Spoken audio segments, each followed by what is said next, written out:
5/6 এর 6/7 ভাগ 1/7 এর সাথে কত যোগ করলে যোগফল 1 হবে।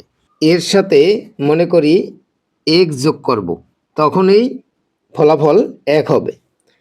তাহলে 5/6 এর 6/7 এই ভাগ আছে, গুণ করি উল্টিয়ে যাবে, তাহলে 7 7 আর 3 10, তাহলে 10 যাবে নিচে আর উপরে যাবে 7।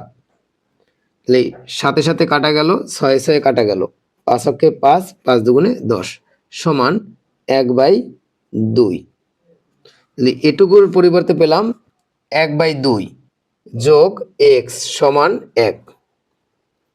তাহলে x সমান 1, আর এখানে হাফ এপাশে নিলে হবে বিয়োগ 1/2। x সমান 2 লসাগু, তাহলে এখানে আছে 2 বিয়োগ 1, x সমান 1/2। উত্তর আছে 1/2, অর্থাৎ গ নম্বরে।